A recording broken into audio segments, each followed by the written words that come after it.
karena kan Anda sendiri mengatakan bahwa baru ditunjuk. Ya, baru tunjuk. Belajar saja dulu tentang peristiwa itu dan kronologis. Sudah. Baru berapa hari?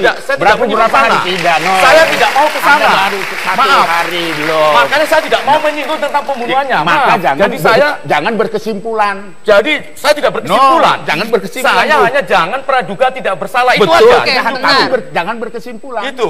Biarkan Polri bekerja. Biarlah Polri bekerja. Ya itu kita tunggu. Tapi hasilnya. Anda jangan berkesimpulan. Anda tidak tahu kronologi karena Bentar, baru ditunjuk. Ariel, gitu bagian mana yang menurut Anda membangun opini ini bagian mana? Membangun opini seolah-olah sekarang itu ya Bu Margaret itu sudah termasuk dalam otaknya. Tunggu dulu sebentar, biarlah polisi bekerja. Nanti kita akan menemukan kalau sudah betul-betul pembunuhnya itu terbukti, baru kita berbicara. Sekarang masih praduga tidak bersalah, junjung dulu. Saya di sini sebagai ditunjuk oleh Polda untuk menangani kasus penelantaran anak. Jadi begitu diangkat diterlantarkan. Itu berarti sampai di sana sebentar Pak Rial, apa yang membuat Anda yakin bahwa ini tadi dikatakan jangan membuat opini kalau Margaret ini sebagai otak pembunuhnya, Bang Aris dan Mbak Ipung? Diakui sendiri baru ditunjuk berapa hari, Mas?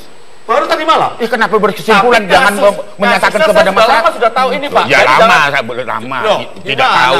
Di TKP juga enggak kok. Ditolak dengan Ibu Margaret. Siapa yang ditolak? Siapa yang bilang ditolak? Saya masuk sampai ke kamarnya. Saya juga sudah tahu itu. Saya masuk. Saya ngikutin, Pak. No. Sebentar. Jangan Bapak bilang saya tidak mengikuti. Kita fokus. Mbak Ipung juga apa yang membuat Anda yakin buktinya bahwa Ibu Margaret seperti yang dibilang membangun opini kalau ibunya terlibat? Banyak fakta setelah polisi bekerja ya. Kita memang tunggu polisi bekerja. Saya juga memahami kok praduga tak bersalah, saya juga paham. Saya juga apresiasi sama polisi juga bekerja. Nah, karena polisi bekerja itulah banyak fakta yang akhirnya terungkap di situ. Apa misalnya? Ya satu, anggaplah seorang anak manusia yang tadinya diasuh oleh Bu Margaret tiba-tiba mati di situ dan dikubur di rumah itu juga, itu satu. Dan yang kedua, adanya tapi kan bukan berarti dia membunuh. Ya, oke. Adanya bercak darah yang ada di dalam kamarnya Margaret itu dua. Dan yang ketiga adalah hasil otopsi yang mengatakan adanya pukulan benda tumpul di kepalanya. Itu dari mana? Dan adanya lebam-lebam di sekujur tubuh badannya pada saat dimandikan oleh guru kelasnya. Nah, itu yang keempat. Ada lagi yang kelima, adanya hasil visum yang tidak ada adalah kekerasan seksual. Apa penjelasannya Pak? Untuk masing-masing itu katanya ada bekas darah segala macam, tapi kan dikubur di belakang rumah, tapi kan belum berarti pelakunya ada ibunya. Penjelasan dari polisi apa terhadap fakta-fakta itu? Sejak awal Polda Bali sudah selalu kami kan merilis apa yang kami dapatkan selama proses penyidikan ya. Dan proses penyidikan ini tentu berdasarkan KUHAP ya, bahwa KUHAP mengatur model penyidikan dengan due process model dengan berasaskan praduga tidak bersalah ya.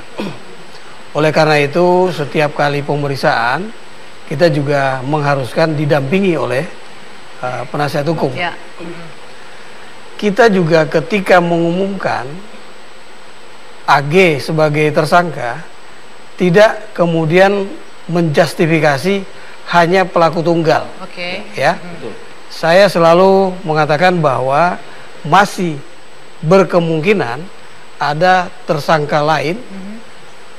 Dalam proses penyidikan yang kami lakukan inilah bisa dibuktikan apakah ada tersangka yang lain. Tadi yang dijelaskan oleh Mbak Ipung ya, Mbak Siti, bahwa hasil otopsi itu menunjukkan beberapa yang bisa kita jadikan bahan ketika kita memeriksa tersangka AG. Oleh karena itu, kecocokan antara penjelasan tersangka AG dengan penjelasan hasil otopsi itulah yang kemudian menjadikan kami menetapkan AG sebagai pelakunya. Ada kecocokan keterangan dia dengan fakta yang ditemukan di tubuh korban begitu. Betul. Kemudian tentang perkosaan. Sampai saat ini kita masih menunggu apakah swab yang dilakukan terhadap vagina dari korban itu kemudian bisa diperiksa oleh laboratorium forensik Polri mengandung sperma atau jejak-jejak yang menunjukkan adanya kekerasan seksual. Ya. Pak Kapolda, mohon maaf ditahan dulu sebentar, nanti kita juga akan minta keterangan dari Dokter Jaya, bisa atau tidak semua itu dideteksi, dokter. Tapi kita jeda dulu sejenak, debat kami lanjutkan. Dokter Jaya, saya ingin minta pendapat Anda. Tadi dikatakan bahwa hasil otopsi masih berjalan dan juga visum dan lain-lain. Apakah masih bisa diketahui, dok, bekas-bekas kekerasan seksual pada jenazah yang sudah 3 minggu? Begini, kalau dari segi kedokteran forensik ya, itu 3 minggu mayat tuh masih sangat bisa dikenali. Ini anak-anak, kemungkinan besar dia perempuan juga, kemungkinan besar dia banyak mengandung lemak. Itu kalau terkubur dalam 3 minggu biasanya terjadi satu perubahan yang kita kenal dengan adiposera atau lilin mayat. Di situ kalau ada luka pada daerah kulit dan lain-lain, dia masih akan tetap bisa dikenali oleh dokter. Dikenali dalam arti kata masih bisa kelihatan itu lukanya apa. Kalaupun misalnya kemudian dia baru ketemu mungkin beberapa bulan kemudian, itu kalau jaringan lunaknya sudah tidak ada, kekerasan yang terdapat pada jaringan tulang itu masih bisa dikenali. Termasuk jika memang ada seperti Bang Aris bilang ada dugaan kekerasan dari ibu angkatnya, termasuk bisa terlihat di tubuh korban? Masih bisa dilihat, karena misalnya contoh kalau ada luka lecet, di situ terjadi pengeringan dari kulit ari, maka setelah jenazah dibersihkan kita masih bisa melihat lukanya. Nah sekarang kalau seandainya dia diperkosa misalnya, disetubuhi, kalau seandainya spermanya itu dikeluarkan di dalam vagina, itu kalau dalam jenazah itu bisa sampai berpuluh-puluh hari, 20 hari juga masih bisa ketemu, seandainya itu memang ada di situ. Untuk konteks ini sudah 3 minggu lebih ya, Pak Kapolda, masih bisa dideteksi? Kemungkinan besar masih bisa kalau memang itu ada pengeluaran sperma di situ, tapi kan kita tidak bisa mengetahui kejadiannya seperti apa. Kalau sperma dikeluarkan di luar, kemungkinan juga tidak. Oke, baik. Oke, Bang Aris, tadi Anda ingin melanjutkan. Saya tidak ditolak oleh Ibu Margaret ya. Saya tidak ditolak, bahkan saya difasilitasi untuk sampai kepada kamar tidur dari Angelin ya, yang dijelaskan bahwa situasi kamar Angelin itu adalah sangat buruk. Itu terus terang. Sebentar dulu. Mengatakan bahwa Bu Margaret itu bukan, jadi artinya saya mau klarifikasi, tidak membunuh, saya kan juga nggak bilang seperti gitu. Ya, jadi artinya klarifikasi. Sebentar Bung. Jadi saya tidak ditolak, tetapi justru saya difasilitasi untuk melihat kondisi kamar dari Angelin itu. Ya, dengan ibu itu, bahkan saya terkejut di situ karena situasi itu menurut saya tidak layak untuk dihuni oleh siapapun. Nah, akhirnya saya tanya kepada Ibu Margaret, Bu, tidurnya juga sama dengan ibu anak Angelin? Iya. Tetapi tampilan fisik menurut saya nggak mungkin di situ tidur kan gitu, karena ada telur di atas pakaian dan uapnya. Tetapi yang menjadi terkejut saya adalah aroma yang membuat saya jadi merinding gitu pada saat itu. Aroma apa? Perasaan saya. Jadi ada anyir, ada apa begitu ya. Apakah terbawa suasana atau tidak, tetapi hati saya tidak bisa menolak itu. Itu di hari keberapa itu? Tanggal 24 Mei. Ada beberapa hari 18 saja ya. Sampai ke 23. Oke, Pak Sompi, apakah polisi juga sudah melakukan penyisiran di hari setelah pelaporan itu di kediaman Angelin? Setelah ada laporan, kita langsung melakukan penyisiran sebenarnya. Kita dekati pemilik rumah untuk bisa kita memeriksa. Mungkin ada bekas baju Angelin yang belum dicuci, ya, itu kita gunakan dengan menggunakan bantuan anjing pelacak, dan itu arahnya keluar rumah, jarak 30 meter dari rumah, dan sudah tidak lagi bergerak anjing. Tidak terdeteksi lagi. Ya, artinya itu kemungkinan bisa Angelin itu naik kendaraan, ya, apakah sepeda motor, mobil. Nah, itu perkiraan pertama pada saat kali pertama kita melakukan. Tapi di lokasi penguburan jenazah sendiri tidak ada mengarah ke sana anjing pelacaknya? Mereka sudah melakukan pemeriksaan, tapi anjing tidak mengarah ke sana. Ya, mengapa anjing tidak mengarah ke sana? Karena ketika jenazah dibawa ke sana kan dibawa, bukan digeserkan ke tanah kan? Ya kan? Ya. Pak Sompi, ini juga menjadi pertanyaan, kemudian kan ibu angkat Angelin ini jadi tersangka untuk penelantaran anak. Kenapa tidak masuk ke dalam, seperti yang banyak dipertanyakan orang, keterlibatannya untuk kasus pembunuhan? Apa yang membuat polisi mengarah ke sana? Ada 2 laporan polisi yang kami terima. Yang pertama kan laporan bantuan untuk pencarian. Tapi ketika kita menemukan jenazah Angelin, maka kita membuat laporan polisi model A, polisi sendiri yang melaporkan dengan temuan jenazah nomor 726 pada tanggal 10 ketika 10 Juni ya, ketika kita menemukan jenazah. Kemudian kita memulai sebuah proses penyidikan. Nah, 2 hari setelah itu ada laporan dari sebuah LSM tentang penelantaran anak.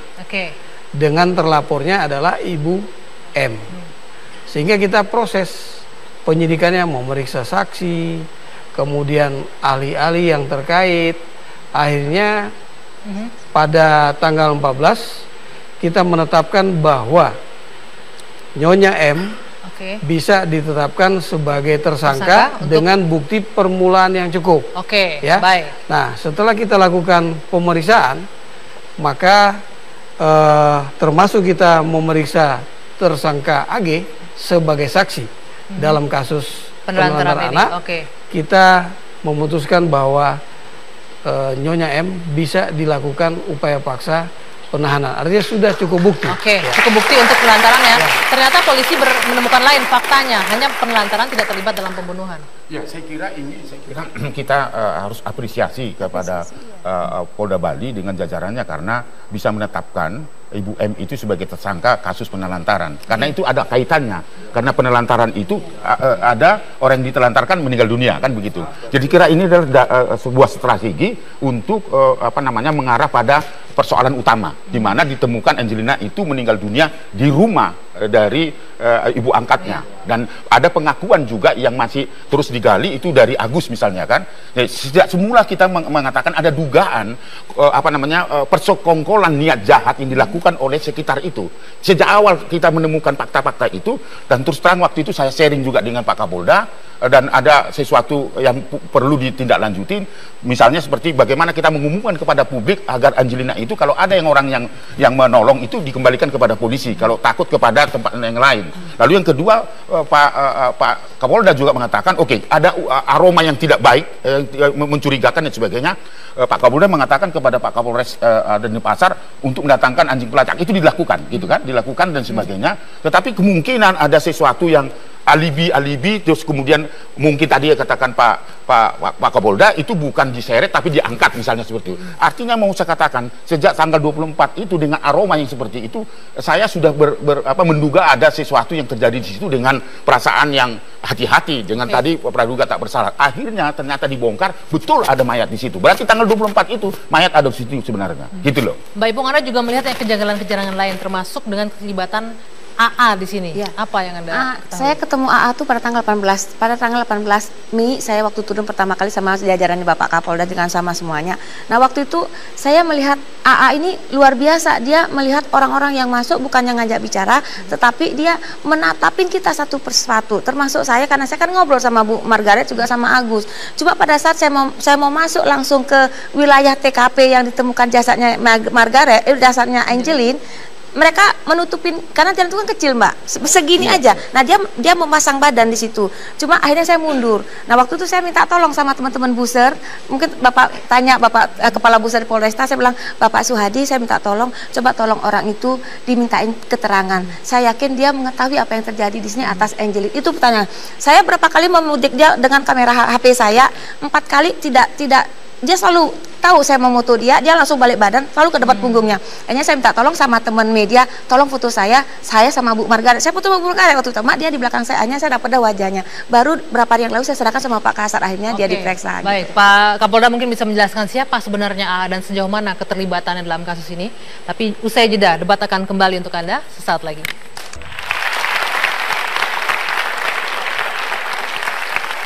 Tidak hanya dugaan perencanaan pembunuhan, tapi ada motif lain juga yang sempat menyeruak dari kematian Angelin. Di antaranya adalah perebutan hak waris yang dimiliki oleh bocah berusia 8 tahun ini. Namun hal tersebut dibantah oleh ibu angkat dan juga kakak angkat Angelin. Berikut kita simak pernyataan mereka.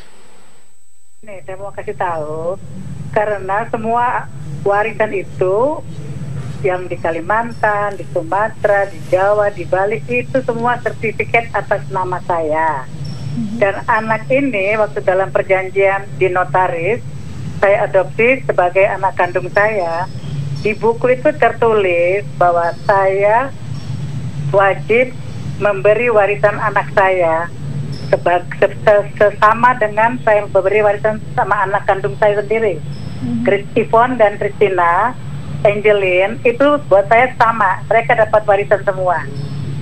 Jadi kalau orang bilang saya mau merampas warisan anak angkat saya ini, tidak mungkin. Karena semua surat apa saya punya nama. Oke, sebelum kita membahas mengenai ini, saya ingin ada teman mahasiswa yang juga ingin berpendapat malam hari ini. Silakan. Baik, selamat malam. Saya Jakfar Sodik dari Fakultas Hukum Universitas Trisakti. Mendengar ini, saya mahasiswa turut berduka cita yang sangat mendalam atas terjadinya ini. Ketika kita melihat Angelin adalah sosok anak kecil yang lugu, cantik, dan juga masih punya masa depan yang sangat cerah ke depannya. Akan tapi yang sangat menyesatkan bagi kita adalah dia meninggal dengan cara tragis dan menimbulkan misteri. Oleh karena itu harapan kami mahasiswa kepada Bapak Kapolda yang tentunya hadir pada malam hari ini, bagaimana caranya menuntaskan kasus ini, karena ini menimbulkan rasa takut juga bagi anak-anak kecil yang lain dan juga anak-anak yang diangkat juga yang lain. Oleh karena itu saya yakin pasti ada dalang di balik ini semua. Karena awalnya yang terdengar di media itu Bang Anggi adalah santer sekali mengenai kejahatan seksual. Tapi pada kenyataannya setelah adanya proses ternyata kejahatan seksual itu tidak ada. Jadi saya yakin ini ada hal-hal lain yang memang diusahakan gitu. Baik, nanti akan ditanggapi oleh Pak Kapolda, tapi sebelumnya saya ke Bang Aris dulu. Ya, Anda yang sempat menghembuskan ada hak waris di sini. Ya, seperti tadi yang dinyatakan oleh Ibu Margaret itu, dengan sukarela sebenarnya pada saat saya datang ke kamarnya Angelin itu, dengan sukarela ibu itu memberikan foto, lalu kemudian juga akta notaris. Ya, setelah saya pelajari akta notaris itu ada klausul yang pertama adalah bahwa Angelin itu diangkat dalam perjanjian akta notaris itu akan diberikan hak waris dan warisan. Itu satu. Yang kedua, itu dinyatakan juga di akta itu kepada orang tua kandung dari Angelin itu tidak boleh mengaku orang tua sampai dia berusia 18 tahun.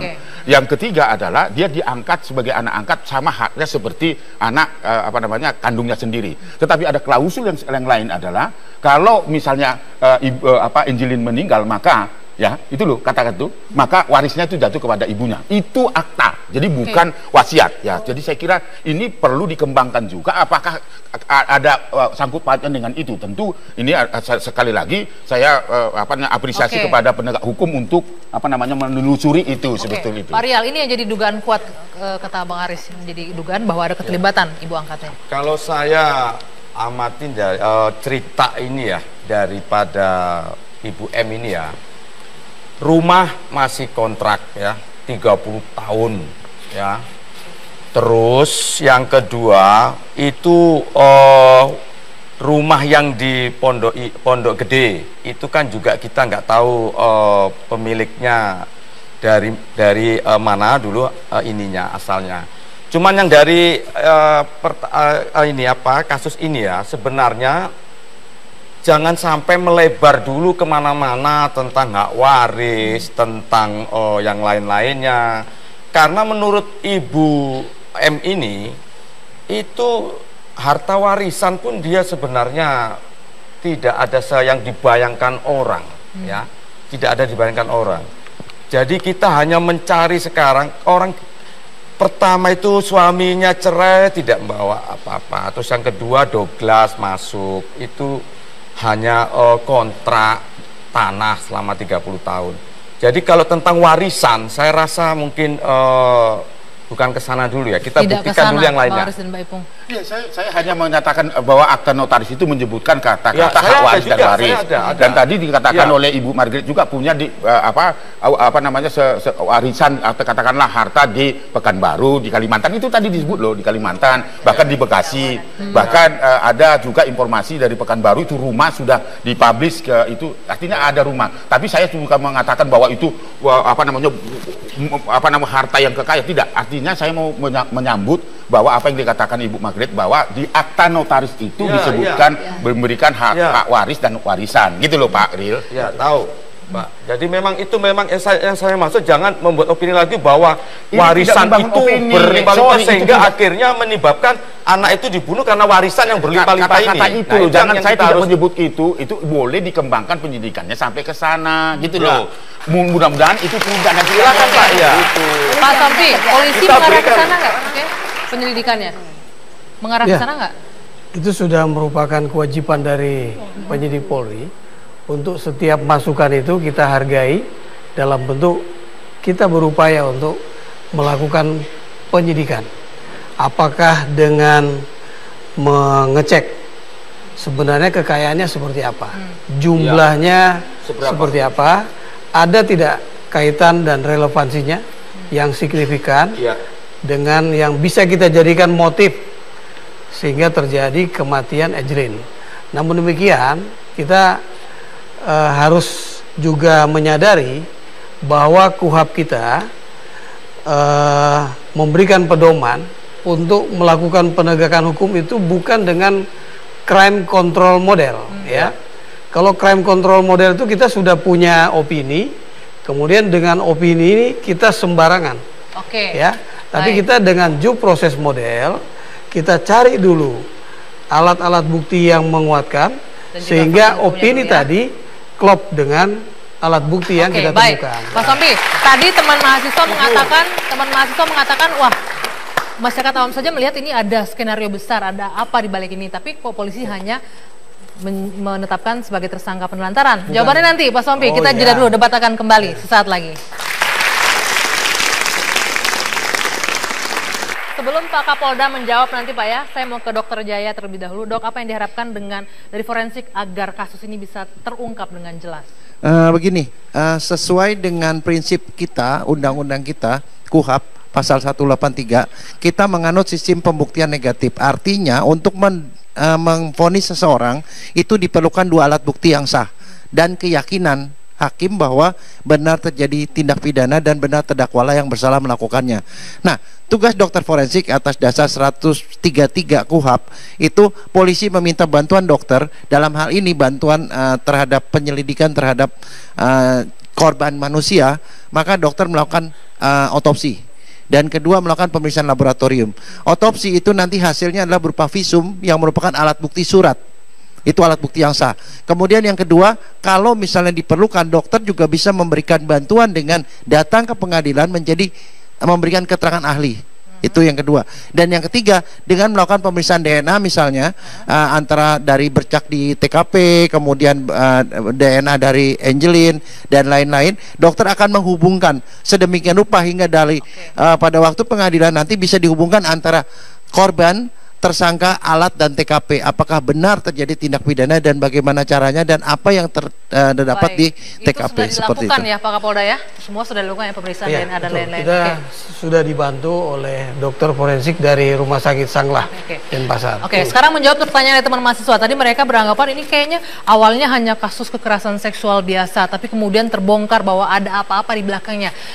Masyarakat awam berpikiran seperti itu, lalu kenapa polisi seolah-olah hanya menganggap ini sebagai kasus penelantaran anak untuk ibu angkatnya Angelin?